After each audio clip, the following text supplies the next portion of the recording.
Hey Freunde, herzlich willkommen zu einem neuen Video auf meinem Kanal und eine kurze Info vorab für diejenigen, die jetzt verwirrt sind. Ich war Anfang des Jahres in Taiwan und habe dort einige Videos gedreht. Falls ihr die Videoreihe verpasst habt, schaut mal da oben nach, da ist sie verlinkt. Und ja, das sind jetzt die restlichen Videos der Taiwan-Reihe. Das Beste kommt bekanntlich zum Schluss und jetzt kommt die Firma CWA, die uns das Ganze organisiert hat. Viel Spaß dabei!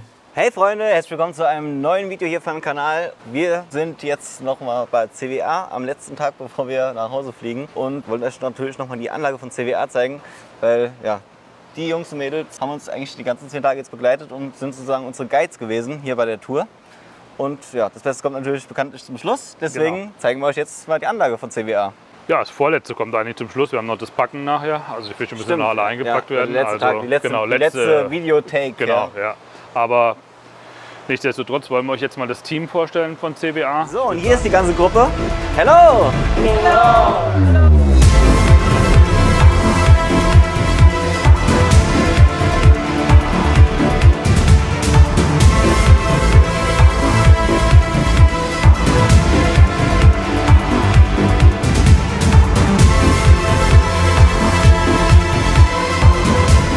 Welcome to CWA!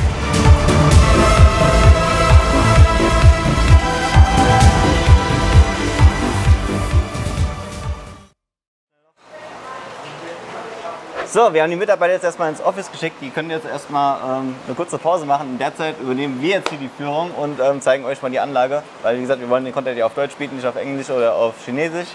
Deswegen würde ich sagen, laufen wir mal durch die Anlage und zeigen euch mal, was hier so abgeht. Los geht's. Genau. Ja, erstmal fangen wir mal im Packbereich an, würde ich sagen. Ja. Das ist ja das Erste. Hier seht ihr den Packbereich. Also hier werden die Fische für den Export gepackt und versandfertig vorbereitet.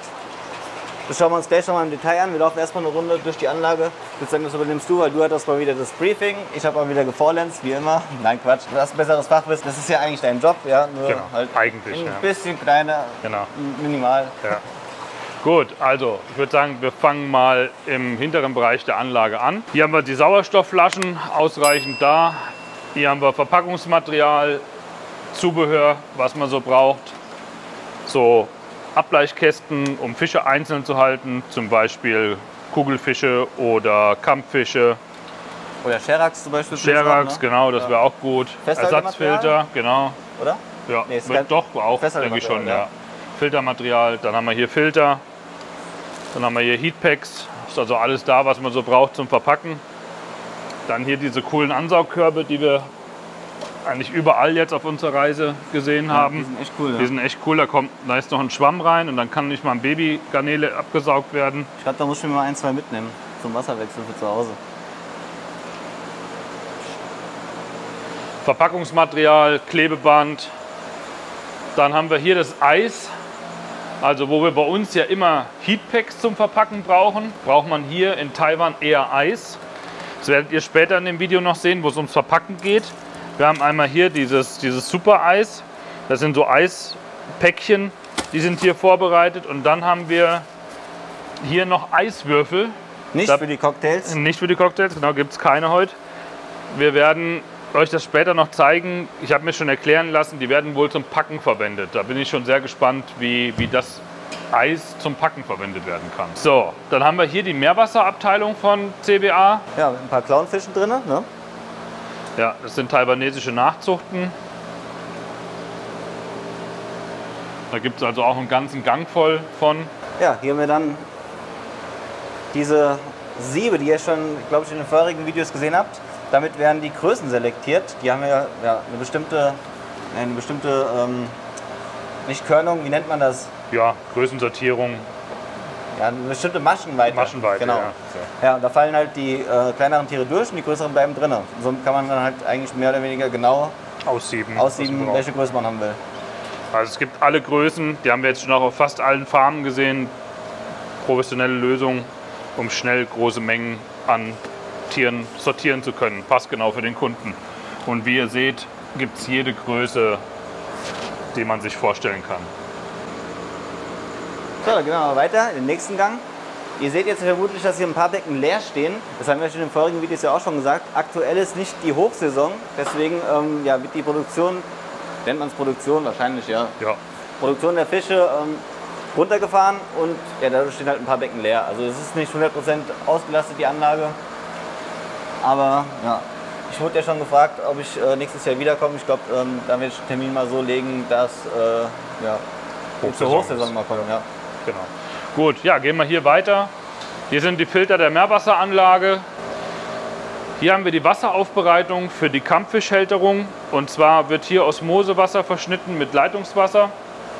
Dann wird das Ganze über eine Tauchpumpe von der Firma Eheim, kennt ihr vielleicht auch der eine oder andere, in diesen Blöcke gepumpt und dann wird hier halbautomatisch Wasserwechsel gemacht. Ihr kennt vielleicht ja unsere Kampffischanlage. Nee, kennen die Zuschauer nicht, die haben wir noch nicht vorgestellt, das müssen wir noch mal machen. Ah, okay, gut, dann. Wenn ihr da Bock drauf habt, schreibt es in die Kommentare, wenn ihr die Kampffischanlage von Andreas mal sehen wollt. Gut, also hier läuft es so, das Wasser wird in dieses Rohrleitungssystem gepumpt. Dann geht es hier in die verjüngten kleinen 4-6er Luftschläuche rein, die hier oben abgedreht werden können oder auch nicht, je nachdem, ob die Becken besetzt sind. Und dann zeige ich euch das hier mal am besten.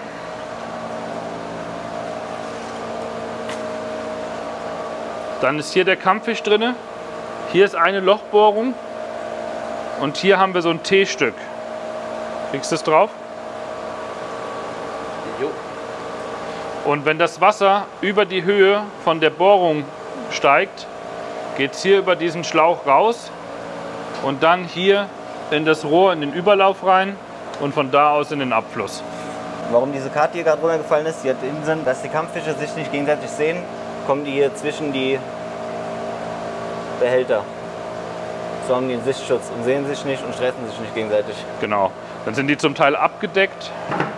Das sind diese Gitter, die haben auch einen bestimmten Namen. Fällt dir gerade ein, Sascha? Lichtrasterplatten. Okay. Die werden zum Beispiel auch manchmal für Korallen verwendet, um die präsentieren zu können. Und die sind hier dafür da, dass die Tiere nicht rausspringen. Ja, da haben wir die Kampffischanlage. Die Kampffische kommen übrigens nicht in den Export. Die sind ausschließlich für den taiwanesischen Markt gedacht. Und warum die durchnummeriert sind, die machen sowas in der Richtung wie Buy What You See. Die filmen die Tiere ab, schicken die Videos und die Bilder zu den Händlern. Und die Händler sagen vom Geschäft aus, schickt mir 1, 5, 8 und 10. Und die packen sie dann ein und schicken die denen. So hat man dieses System wie bei Korallen und wo gibt es noch bei Kois, glaube ich. Ja. Bei hochwertigen Tieren hat man das halt, dass man nur das bekommt, was man wirklich haben will. Ist ein sehr aufwendiges System, aber wenn man das kann, zeitlich und personell und so weiter, ist es natürlich für den Kunden ein Riesenvorteil. Ja, dann gehen wir mal hier rum. Ja, hier wird Verpackungsmaterial gelagert und die Fischtüten. Die Fischtüten kommen hier alle aus China. Da hat man einen langjährigen Lieferanten, mit dem man sehr gut zusammenarbeitet. Ich habe mir Videos zeigen lassen, wie die Beutel testen. Und da stellt sich jemand auf die Beutel drauf. Und sie haben mir gesagt, dass noch kein Beutel beim Transport geplatzt ist. Das sind die Tüten hier. Zeigen wir euch gleich vorne auch nochmal. Genau. So, dann kommen wir jetzt hier in den Gang rein. Da haben wir wahnsinnig viele Garnelen. Ich guck mal genauer, was haben wir hier? Keine Ahnung. Keine Ahnung, Garnele? Ja, nee, machen wir dann hier. Also hier kommen wir schon zu einem der Haupthandelsgüter von der Firma CBA. Das sind die Amano-Garnelen. Hier haben wir schöne große Tiere, so X-Large-Größe. Und ja, das Becken ist voll, die Tiere sind gesund, keine Toten drin, echt toll, gute Qualität, gefällt mir gut. Von dem Becken finden wir Dutzende in allen Größen. Und hier will ich euch mal was zeigen. Die machen hier jeden Tag 1 bis 2 Mal Wasserwechsel. Und zusätzlich, was mir fast in allen Anlagen aufgefallen ist, in denen wir zu Besuch waren, es gibt einen laufenden Frischwasserdurchlauf überall, in allen Becken. Das ist uns schon eigentlich am ersten Besuch aufgefallen, dass überall laufend Wasserwechsel gemacht wird. Das ist ja auch die Philosophie von denen, dass viel Wasserwechsel. Ja, genau, das haben uns alle gesagt. Ja, genau. Und da haben die sich so Hilfsmittel gebaut, die hängen hier rum zum Trocknen. Da wird hier der Schlauchbogen eingehangen, so ein Überlaufbogen aus durchsichtigem PVC, Stück Schlauch dran, unten wieder diese genialen Absaugkörbe. Und dann geht man einfach her ansaugen, ab hier in den Abfluss. Wasserwechsel, das läuft von alleine ab. Es kommt keine Garnele rein, gar nichts. Und dann kannst du hergehen und kannst 10 Becken auf einmal Wasserwechsel machen, ohne die Gefahr zu haben, dass du die Becken A ganz absaugst, weil es geht ja nicht. Spätestens, wenn da irgendwo Luft rankommt, ist eh Schluss. Solltest du jetzt mal wieder das Ding rausmachen, wir müssen jetzt gleich keinen Wasserwechsel machen. Ja, es läuft ja eh nach, kann ja nichts passieren. Ja. Und ja, im Endeffekt sieht man ja hier, pro Reihe können die dann so in circa 10 Becken gleichzeitig Wasserwechsel machen. Und da macht eine Person in circa 2 Stunden die ganze Anlage Wasserwechsel. Es hat jedes Becken noch einen zusätzlichen Wasserhahn zum Auffüllen nach dem Wasserwechsel. Und dann kann man die Becken auffüllen und der Filter läuft dann wieder. Ja. Alle Becken sind einzeln gefiltert. Es gibt keine Blockfilterung, keine Zentralfilterung. Finde ich persönlich super. Ich bin ja eh ein Verfechter von dieser Einzelfilterungsgeschichte. Und das ist was, wo ich sagen muss, Top-Geschichte. Sieht man hier vielleicht einfach nochmal bei den Corridoras Panda. Genau. Haben wir hier die Filter, biologische Filter, mechanische Filter in Form von diesen Filterschwämmen. Und dann könnt ihr hier euch mal noch gleich die Corridoras Panda anschauen. Sehr schöne Tiere. Da auch ganz wichtig, ist auch Sand drin, das brauchen die Tiere ja. Da wird auch drauf geachtet. Genau. Die kriegen sonst bakterielle Infektionen im Bauchbereich, wenn man da nichts macht. Und da wird hier auch Wert drauf gelegt. In allen Becken mit Corridoras, soweit ich gesehen habe. Ich wiederhole mich nochmal, da wir jetzt Winterzeit hier haben und es nachts kühler ist und tagsüber warm, werden die Becken auf eine Mindesttemperatur von 24 Grad gehalten, da wo es nötig ist. Also bei den Amano-Garnelen braucht man das nicht, die kommen ja von hier, die kennen ja die Temperaturschwankungen, aber die ganzen Tiere, die so aus Südamerika kommen oder so, die bekommen hier 24, 25 Grad Wassertemperatur zusätzlich gemacht und dann kann eigentlich nichts passieren, dann heißt, keiner erfriert. Das ist übrigens eine geile Heizung, finde ich, dass man den Regler außen hat, nicht innen am Heizstab. Habe ich bis jetzt auch noch nicht gesehen. Ja, und wir hatten heute Heizer gesehen, ganz aus Metall und die sind explosionssicher, richtig? Genau, explosionssafe oder so steht da drauf. Genau. Das hat einfach den Grund, die Glasheizer, wenn man die rausmacht und die sich aufheizen und dann wieder ins Wasser macht, können die platzen. Ja. Das war mit der Explosion. Und bei den Metallheizern funktioniert das natürlich nicht. Kann nichts passieren. Kann nichts passieren, genau. Ja. Gut, gehen wir weiter in den nächsten Gang. Hier auch noch alles voll. Alles mit Amano-Garnelen. Becken über Becken über Becken mit Amano-Garnelen. 1000. Ich glaube, das sind keine Amano-Garnelen, oder? Sind keine Amano? Ich glaube, das sind, das sind Pearl. Ah, White Pearl. Okay, gut. Aber davon gibt es auch viele. Ja. Nicht nur Amano-Garnelen. Ja, so. Gehen wir hier in den nächsten Gang rein. Ja, hier sehen wir zum Beispiel auch, das sind, glaube ich, die Papageienfische. Nicht, dass sich jetzt der eine oder andere aufregt. Wir sind hier in einem anderen Land, hier gibt es andere Sitten und andere kulturelle Fischliebhaber. Nennt man das so? Ja, oder? Ja, würde ich sagen. Andere Form der Aquaristik würde ich nennen. Deswegen gibt es hier halt einige Arten, die bei uns halt nicht im Handel sind. Nur, dass ihr auch schon mal Bescheid wisst. Ja, das ist einfach so genial mit dieser Menge an Wasser, die da durchläuft. So, hier sieht man auch wieder, dass einige Becken leer sind. Haben wir ja gerade schon gesagt. Es ist gerade nicht wirklich Hochsaison. Wobei das, was hier rumschwimmt, trotzdem reicht. Ja, hier haben wir wieder große Amano-Garnelen, also die ehemals Japonica, jetzt Multidentata Garnelen. Dann haben wir hier die Netze, mit denen gefangen wird. Das sind relativ großmaschige, tiefe Netze. Ja. Das sieht man vielleicht so ganz gut. Mit einem ganz kurzen Stiel, wo dann wirklich so die Becken mit befangen werden, weil die verkaufen wahrscheinlich in der Regel immer die Becken leer. Also ich könnte mir vorstellen, bei den Mengen, wo hier laufen, was wir schon so mitbekommen haben, ist es wahrscheinlich so, dass die immer ein Becken verkaufen oder sogar 2 oder 3 und dann bist du mit so einem Netz schneller wie mit einem kleinen Netz. Das hat, glaube ich, genau dieselbe Breite wie... Ja, genau. Okay. Ja, dass die... Ich denke mal, ich darf es bestimmt mal reintun, das Becken ist leer. Ist leer. Dass man eigentlich im Prinzip einmal komplett das ganze Becken leer fangen kann. So, zack und wieder hoch. Auf jeden Fall auch gut durchdacht. Mach's noch ganz unten. Ja. Gut, okay, weiter geht's. Hier geht's rum. Dann kommen wir hier in den nächsten Gang. Hier haben wir viele Oranda-Goldfische, die spielen auch eine wichtige Rolle bei den Liebhabern. Wir haben die Aufsatzfilter, die sind hauptsächlich zur biologischen Filterung, hätte ich gesagt, oder? Ja, die Aussatzfilter zur Biologensfilterung habe ich, glaube ich, schon mal in einem anderen Video gesagt. Das ist dasselbe Prinzip wie von Martin Fischer mit seinem Blumenkastenfilter, den er sich selbst gebaut hat. Der sieht nämlich eigentlich ganz genau, fast genauso aus und aus demselben Prinzip. Da ist hier eine Förderpumpe, kannst du mal gerade hier hinfilmen. Da ist hier eine Förderpumpe, die pumpt das Wasser hier hoch, pumpt es hier durch die Filtermaterialien durch und hier drüben auf der anderen Seite läuft es dann wieder runter. Also ganz normales Durchlaufprinzip. Und dann sind zusätzlich nochmal so Lufthebefilter drin oder so Schwammfilter, um halt nochmal zusätzlich Sauerstoff mit reinzubringen. Dann wollte ich euch einfach schon mal kurz was dazu sagen. Wir werden jetzt gleich relativ viele Netze in den Becken sehen und wir werden Beutel in den Becken sehen. Das ist die Vorbereitung für unsere Sendung, die wir bestellt haben. Dazu in einem anderen Video mehr.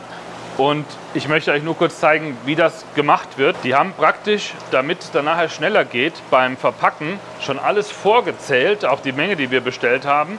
Es ist einmal ein Netz drüber, damit die Fische nicht rausspringen. Das Netz kommt dann raus. Und dann kommt das ganze Netz in eine Schüssel und wird verpackt.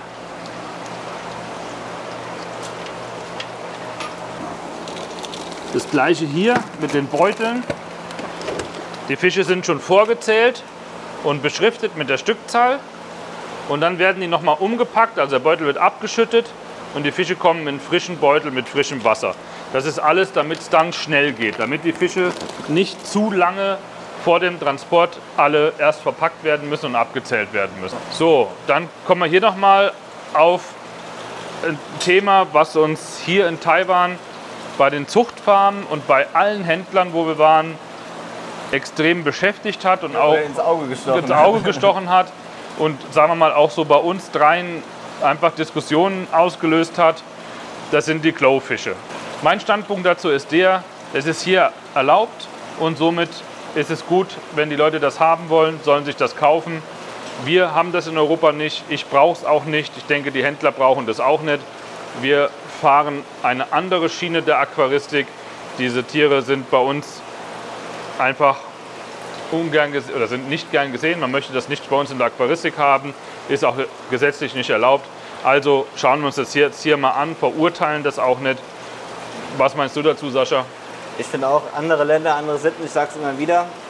Und es ist ja nicht nur hier in Taiwan der Fall, sondern auch in den USA ist es ein sehr, sehr beliebter Fisch. Also da findet man, glaube ich, in jedem Aquarium irgendwelche Glowfische. Es gibt auch ziemlich viele Videos auf YouTube drüber. Und ja, wie gesagt, mein Fall ist es auch nicht. Aber ich sage es nochmal, andere Länder, andere Sitten. Und ja, das ist mein Standpunkt dazu. Also ich sag mal so, sie sehen geil aus auf den ersten Blick. Aber wenn man sich ein bisschen Gedanken macht, warum die so geil aussehen, das ist der Standpunkt, warum ich da eigentlich nicht dafür bin. Ja. Aber wie gesagt, ich sag's nochmal, andere Länder, andere Sitten.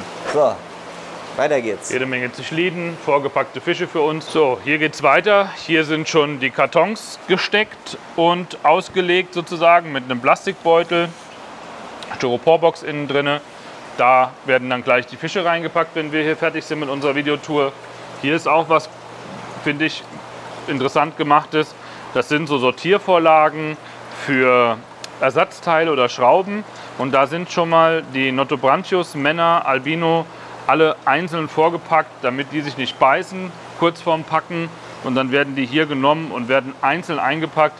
Das zeigen wir euch später nochmal ein Beispiel der Kampffische, wie die Tiere dann einzeln verpackt werden. Das können wir dann später nochmal sehen. Genau, das seht ihr dann im Video, wo wir unsere Fische Export verpacken. Okay, ja, hier seht ihr jede Menge verpackte Fische. Hier haben wir nochmal die Ableichkästen, die wir vorhin hatten. Ja, da sind Fische drin. Ganz wichtig zu erwähnen, die sitzen jetzt in diesen Ableichkästen oder in diesen Netzen nicht länger, glaube ich, als ein paar Stunden.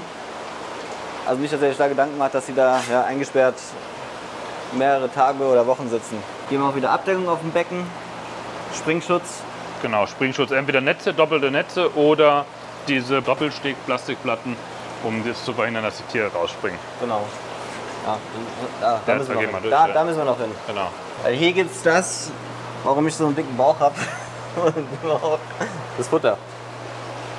Hier wird das Leben, also hier werden Gemüsesorten verfüttert, hier wird Futter selber angesetzt, Lebenfutter, hier werden Granulate verfüttert. Hier wird im Endeffekt diese Philosophie, die wir auch in der Firma leben, dass die Tiere möglichst an jede Futtersorte gewöhnt sein sollen, auch gelebt. Also Lebenfutter, Frostfutter, frisches Futter und Granulate, Flocken. Ne, Flocken habe ich noch gar keine gesehen. Nee, ich habe auch noch keine Flocken gesehen. Okay, also nur... Noch gar nicht, auch nicht im Handel irgendwie. Ne, genau, stimmt, nur Granulate, ja. Okay. Machen wir mal die Tür auf. Ja, genau, machen wir mal auf. Da oben ist das Aalpulver. Ja, genau, das Aalpulver oder Aalpulver. Und der Kühlschrank hat 6 Grad, also das Futter ist hier relativ gut haltbar. Wie gesagt, ihr müsst euch immer vor Augen halten, hier ist es so heiß in Taiwan, das ist, ich denke mal, dass wir jetzt noch abends spät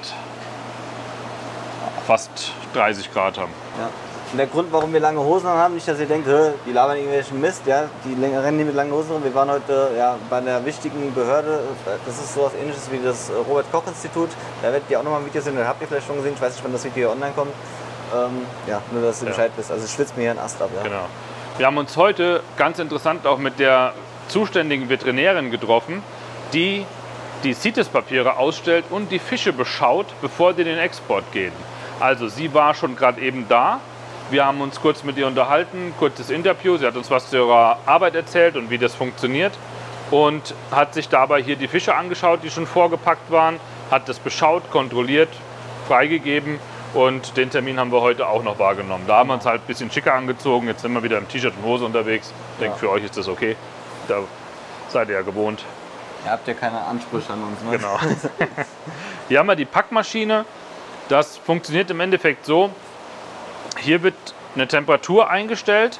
Hier ist oben sind 2 Bänder drin, die den oberen Bereich des Beutels packen. Das sind, glaube ich, diese genau, das Beutel sind die, hier. ja, genau.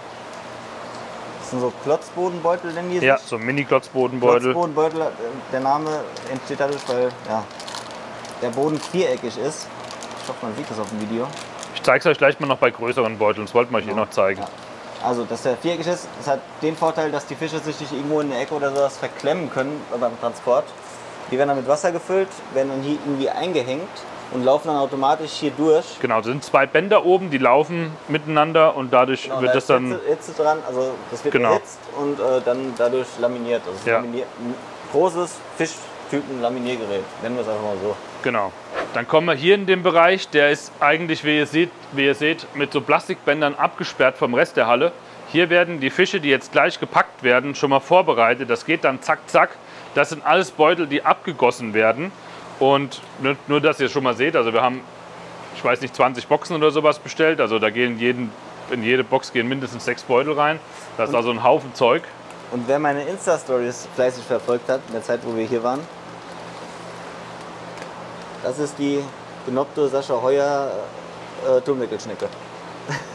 Oder gestachelte. Ja. Ich muss ja noch einen Namen geben, die habe ich gefunden. Und schöne Grundeln und Garnelen, die wir selber gefangen haben. Also das gibt für den Sascha und für mich die Tiere, wo wir unsere Taiwan-Becken Natur ich weiß nicht, ob wir es schon gesagt haben oder ob ihr schon ein Video gehört habt. Wie gesagt, ich weiß die Videoreihe nicht, wie wir sie veröffentlichen, aber Andreas und ich werden jeweils ein Taiwan-Biotopbecken einrichten. Oh, mich hat schon wieder was gestochen, Mann, ich bin komplett... Taiwan-Biotopbecken einrichten und das werden wir natürlich auch auf YouTube komplett dokumentieren. Mit den Tieren, die wir in der Wildnis gefangen haben und uns schicken lassen. Genau. Ja, dann haben wir hier den Packbereich und zwar haben wir hier auch wieder verschiedene Netze und Wasserbehälter. Wofür die sind, denke ich mal, lassen wir uns im Packvideo erklären. Dann haben wir hier verschiedene Behälter, Schüsseln. Ganz interessant. Hier werden die Wassermengen festgelegt. Für den Beutel die Wassermenge, für den nächsten die Wassermenge, so dass die Boxen am Ende immer das gleiche Gewicht haben. Also hier hat jede Schüssel eine Bedeutung und wird für einen speziellen Zweck eingesetzt. Alle Beutel, einzelne Größen, Gummis werden kaum verwendet, oder? Hast du Gummiverpackungen gesehen bis jetzt? Ja doch, hier klar in den Regalen sind welche mit Gummis verpackt, ja. Ich glaube provisorisch wird mit Gummis gepackt, also dieses Vorpacken, bevor es dann in die Transportkisten müssen wieder aufgemacht werden, ja. Und der Rest wird dann hier professionell mit Packmaschinen verpackt. Da können wir ja mal hier rüber gehen. Und hier sieht man, wie die Packmaschinen aufgebaut sind. Das sind auch deutsche Produkte in dem Fall. Und genau. Ich weiß nicht, ob es da angeschlossen ist. Ich guck mal. Also kennt ihr vielleicht schon von einem Video von uns. Da sind so Klammern drin. Das sind Metallklammern. wird die Tüte hier reingemacht, dann wird das hier einmal gedrückt. Normalerweise jetzt wahrscheinlich keine Luft drauf. Und dann geht diese Klammer um diese Folie drum und der Beutel ist zu. Zeigen wir euch aber auch nochmal in dem Verpackungsvideo dann ja, im übernächsten Video. Und in die Beutel rein kommen solche kleinen Päckchen mit Zeolithgestein in Pulverform oder in fein gemahlener Kiesform. Und die saugen unterwegs die Giftstoffe auf beim Transport. Es gibt auch Kohle. Haben wir hier für die Panzerwälze. Sieht man das? Das ist für die Panzerwälze, dass man die Giftstoffe, die die Tiere aus ihren Brustflossen abgeben während dem Transport, dass das aufgenommen werden kann. Ja, hier haben wir noch mal eine schöne Auswahl an verschiedenen Zierfischen. Sogar mit Pflanzen drin? Genau. Ein bisschen Rückzugsmöglichkeiten. Ach, hier habe ich mein Schild hingestellt. Was es damit auf sich hat, erfahrt ihr in einem der nächsten Livestreams. Ich muss das mal irgendwo hinlegen, wo ich es nicht vergesse. Ja, stimmt. Wir legen es einfach erstmal hier hin, wir nehmen das nachher mit. Okay. So, weiter geht's. Gut. Komm mal ganz kurz her, Joshua. Das ist dasselbe Prinzip, wie André und Kevin in der Anlage haben, wo hinten der Kies drin ist, mit den Pflanzen und vorne das Becken. Grüße gehen raus an Aquadicted. Und zusätzlich wird das noch mit Bodenfiltern benutzt. Hast du es gesehen? Nee, hier nehmen wir. Genau, das ist unten, das hat es früher in Deutschland auch gegeben. Ich glaube, heute ist das ziemlich aus der Mode gekommen. Das ist so eine Art doppelter Boden. Da unten ist ein Luftheber angeschlossen. Der Luftheber nimmt bei seiner Funktion das Wasser mit und dann kommt entweder obendrauf ein Filterschwamm oder der Kies. Und der Kies fungiert dann als Filtermaterial. Das war früher so in den, ich hätte gesagt, späten 70er, oder das heißt späten 70er, keine Ahnung, da war ich ja noch nicht da, aber zumindest mal in den 80er Jahren irgendwann, da habe ich dieses System schon gesehen. Mittlerweile ist es ziemlich aus der Mode gekommen, oder? Ich habe es lange nicht mehr gesehen. Aber es heißt Bodenfiltersystem. Ich glaube, André und Kevin nutzen das auch nur, um Pflanzenwänden hinzumachen. Okay, ja, okay. Also ein bisschen anderes System. Ja. Aber hier habe ich es schon mehrfach gesehen, hier wird es als zusätzlicher Filter verwendet. Ja. Ja. Dann seht ihr hier nochmal eine Art der Vorverpackung. Hier kann man nochmal eine weitere Art der Vorverpackung sehen. So werden die Tiere vorgezählt, vorgepackt, sind dann in der Schüssel.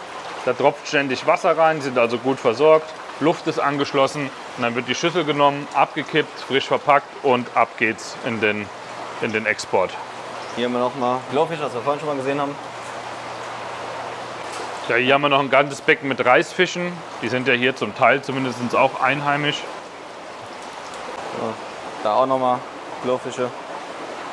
Das sind, glaube ich, Zebra-Bärblinge. Ja. Sind Zebra-Bärblinge, oder? Ja. Das habe ich hier noch gar nicht gesehen. Was ist das?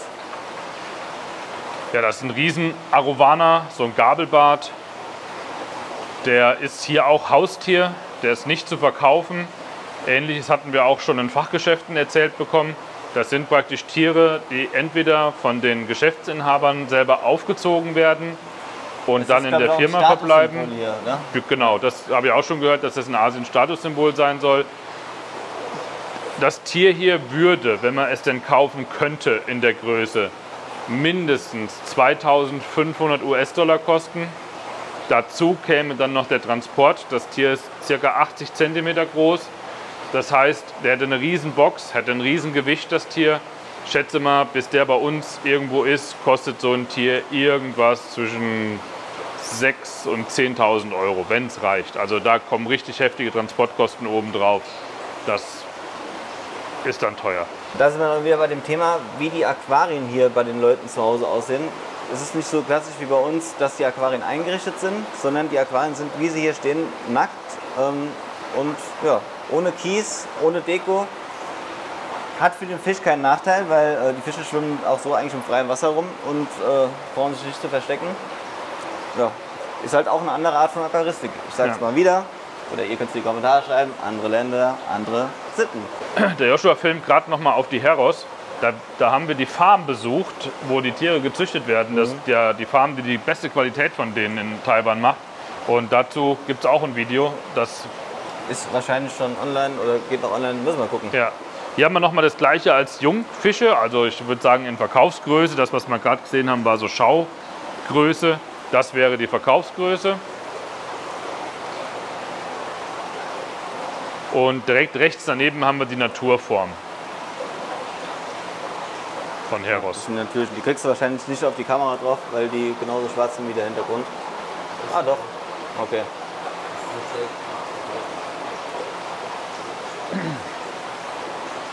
Und was natürlich wunderbar ist, was ein Traum für mich wäre, aufgrund der hohen Energiekosten, die wir in Deutschland haben.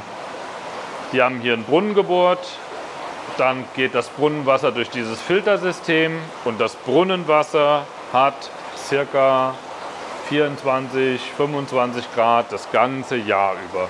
Das heißt, du musst nichts heizen. Du brauchst kein Gas kaufen, du brauchst kein Öl kaufen. Du kannst einfach den ganzen Tag Wasserwechsel machen und es kostet dich, außer das bisschen Strom für die Pumpe, nichts.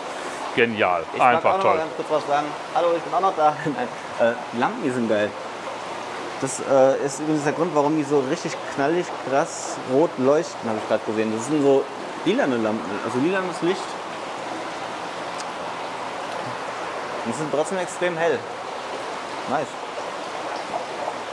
Ja, dann haben wir hier noch Tiere, die ich auch schon oft bei CBA gekauft habe. Das sind die Akerichthys haeckeli als Albino.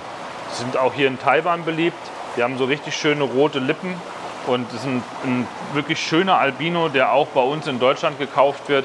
Oft werden ja bei uns Albinos nicht so gern gekauft, weil das nicht so, ja, Albinos sind nicht so gefragt am europäischen Markt, aber die werden tatsächlich gern gekauft.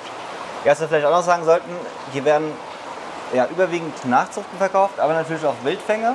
Ihr habt ja, ich weiß nicht, ob die Videos vom Wildfang schon online sind. Ich glaube, es kann auch sein, dass die erst danach kommen. Also wir waren auch in der Natur und haben da Fische gefangen in natürlichen Biotopen, haben das Ganze auch abgefilmt. Es wird alles sehr, sehr professionell gemacht von den Leuten hier. Die haben auch, ja, ich glaube, das ist so eine Art Ausbildung, ja, dass man das machen kann oder darf hier in Taiwan. Also CBA schult zumindest selber die Fänger, die hier fangen, und die betreiben dann keinen Raubbau, also fangen die ganzen Bäche leer oder sonst irgendwas, was immer so an Horrorgeschichten kursiert. Wir werden es vielleicht auf den Videos mal sehen. Für die, wie viele Flossensauger hatten wir am Ende? 30 oder so?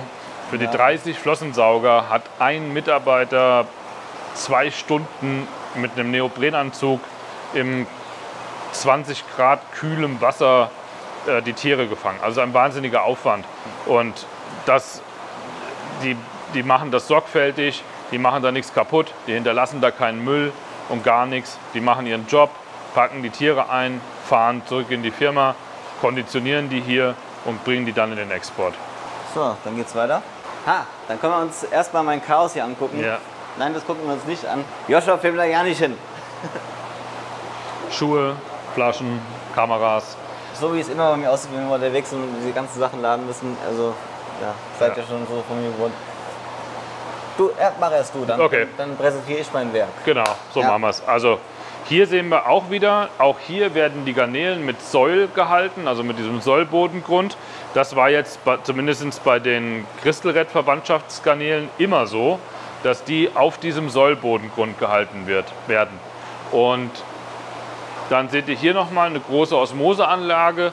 Auch hier werden die Crystal-Red-Verwandtschaft in Osmosewasser gehalten, zumindest Teilosmosewasser.